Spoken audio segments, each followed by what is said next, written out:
It's strange how silence can scream louder than words. Since Emma's death, my world had gone quiet. Her laughter, her sarcasm, her nightly phone calls, all gone in an instant. It had been a month since the accident. A month since her car skidded off that icy highway and flipped into a ravine. They said she died instantly, but I never believed that. Not after what I saw in the morgue. Her eyes were still open, wide, terrified. Grief does strange things to people. At first, I thought I was imagining her perfume lingering in the hallway, her voice echoing faintly when I passed her old room. But when my phone buzzed at night, everything changed. It was 3:07 a.m. I had just woken from another restless sleep, drenched in sweat, heart pounding. I reached for my phone, thinking maybe it was an email or one of those insomnia-fueled spam messages. But it wasn't spam. It was from Emma. Emma, 3:07 a.m. Are you awake? My heart skipped. My brain couldn't process what I was seeing. Her name, her number, the same chat thread where we used to joke and vent about our parents, boys, school, everything. I hadn't opened it since she died. I stared at the message, hands trembling. Was it a prank? Maybe someone had her number? But we buried her with her phone. It was something Mom insisted on, saying Emma would feel better with her favorite things. Me, 3:09 a.m. Who is this? I waited. Nothing. The screen remained still for a few minutes, and I told myself to sleep that it had to be some sick joke. But then the typing bubble appeared. Emma, you know who I am. A chill rolled down my spine. I didn't respond after that. I just put my phone down, pulled the covers over my head like I was 5 again, and hoped morning would make it all go away. But I couldn't sleep. Every creak of the floor, every soft gust of wind against the window felt like a whisper from the other side. My room felt colder than usual, the darkness heavier, as if someone else was in there with me. I tried rationalizing. Maybe it was a glitch, or a cruel coincidence. But deep down I knew Emma was reaching out. The next morning, I asked Mom if we ever took the SIM card out of her phone, before the burial. She looked at me like I was insane. No, she said. She was buried with everything. Everything. Even the phone. That day, I tried to distract myself. School, errands, mindless scrolling. But by the time the clock crept past midnight, I was watching my phone again. Heart racing. Breath shallow. And at exactly 3:13 a.m., the screen lit up again. Emma, why aren't you answering me for the next 3 nights? She texted me. Every time. Between 3:07 and 3:17 a.m. Always brief messages. Cold, sad, familiar. Emma, 3:11 a.m. It's dark here. Emma, 3:13 a.m. I miss you. Emma, 3:15 a.m. Why'd you let me die? That last one broke me. I sat on the edge of my bed, phone in hand, tears stinging my eyes. Let you die. She knew I wasn't driving the car. I wasn't even there. Why would she say that? I didn't respond, but the texts kept coming every night, and they started getting personal. Emma, 3:09 a.m. You still hide your diary behind a loose tile, right? Emma, 3:14 a.m. That blue sweater you stole from me still smells like me, doesn't it? I froze. No one else knew about the tile. Not even our parents. It was our secret as kids, a hollow spot behind a bathroom wall, where we'd hide notes and toys from each other like some twisted scavenger hunt. That night, I went to the bathroom. The tile was still loose. I pulled it off. Inside was a folded piece of paper. I hadn't hidden anything there in years. The paper was yellowed, old, but clearly folded recently. My hands shook as I opened it. You promised you'd never leave me alone. It was her handwriting. I ran back to my room, heart racing, and slammed the door shut. My phone buzzed in my hand. Emma, now you remember. I didn't sleep that night, or the night after that. I started seeing shadows in the corners of my vision. My phone would buzz randomly, even the day, but when I checked, nothing. Sometimes I'd wake up and find my phone screen open to her messages. It was like she was trying to talk to me even when I wasn't awake. Then came a night when things changed. At exactly 3:17 a.m., instead of message, my phone rang. Emma flashed across the screen. Not unknown. Not no caller ID. Just Yemame, like she was still alive. I let it ring. I couldn't answer it. I stared at the screen until it stopped. When I checked my voicemail in the morning, there was one message. I pressed play. At first, static, then faint breathing, then a whisper, soft and broken. Why won't you come with me? I dropped the phone.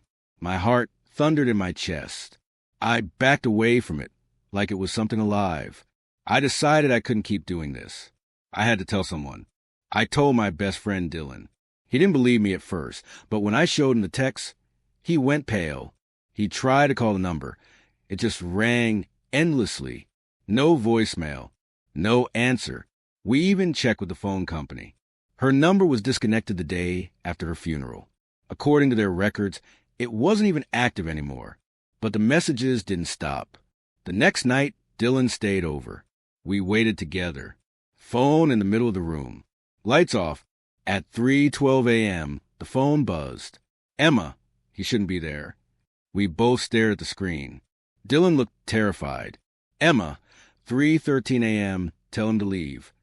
He picked up the phone. Emma, if this is you, he said, voice shaking. Stop. Please. Just stop. The room went ice cold. We both felt it, like a freezer door had opened in front of us. Our breath turned visible. The lights flickered, and then a loud bang from inside the closet. We jumped. I grabbed the doorknob with trembling fingers and yanked it open. Nothing, just clothes. But on the floor, sitting on top of my shoes, was a photo. It was a picture of me and Emma from when we were kids. Halloween, dressed as a vampire and a witch. We were both laughing. But someone had scratched out Dylan's face. I hadn't even known this photo still existed. My phone buzzed again. Emma, 3:17 a.m. He's in the way. Get rid of him. Dylan left that night and never came back. Now I sleep alone again. But not really. Every night at 3:17, my phone lights up. She's always there. She's watching me, waiting for something. It's been 13 nights since the first text. 13 nights of whispered threats and midnight calls. Of photos I never took appearing on my phone. Images of me asleep, vulnerable, sometimes with shadow at the edge of the frame. A long, thin silhouette that didn't belong to anyone alive. And last night, Emma sent a voice note. I didn't want to play it, but curiosity, like rot, eats slowly. I put in my earphones and hit play. I'm so lonely down here. Come see me. Come now. Please. Her voice was soft at first, but then twisted, as if something inside her broke mid-sentence. I dropped the phone, but I didn't delete the message. I listened to it 5 times, and I started wondering, what if she really was still here? I don't mean alive. I mean somewhere else. Somewhere just beyond the veil. Trapped. What if I could help her? Or what if I couldn't escape her until I did something? Last night, I dreamed of her for the first time since the funeral. She stood at the edge of my bed, her skin pale, lips bluish, the exact shade she'd been in the casket. But her eyes were wrong, too wide, too dark, like pits that had no bottom. She didn't speak. She just pointed toward the window. When I woke up, my window was open. I never leave it open. The wind carried a familiar smell, her shampoo, and something else. Earthy, wet, like soil. There was a new message. Emma, 3:17 a.m., come to where it happened. I stared at it, heart pounding. She meant the accident, the ravine. She wanted me to go back. I should have blocked the number. I should have thrown the phone into the river. But something in me, grief, guilt, love, madness, needed to see this through. So I went. I borrowed Dad's truck and drove out to Highway 6. Where the curb bends too sharply and the road always feels like it's waiting to swallow someone whole. It was around 2:45 a.m. when I parked at the shoulder. I left the engine running. The barrier was still broken from where a car had smashed through. Below it, down the rocky slope, I could see the faint shimmer of the small creek. That's where they pulled her body out. I stood there, looking into the darkness, phone in hand. No messages, no sound, just the wind. And then Buzz. Emma, 3:17 a.m. jump.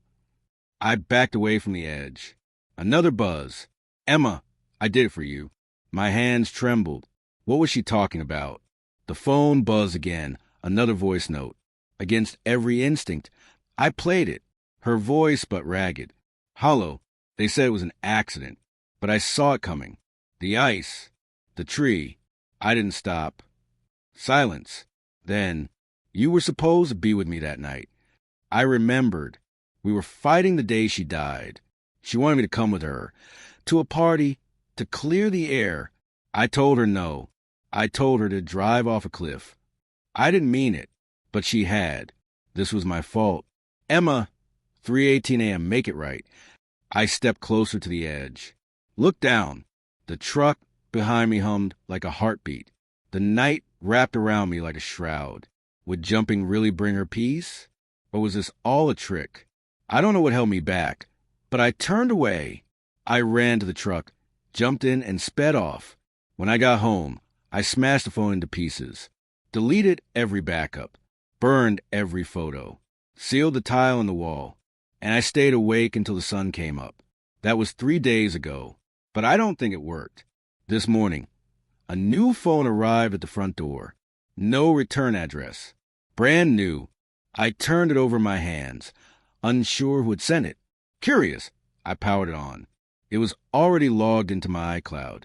My number, my name, my apps, and one unread message.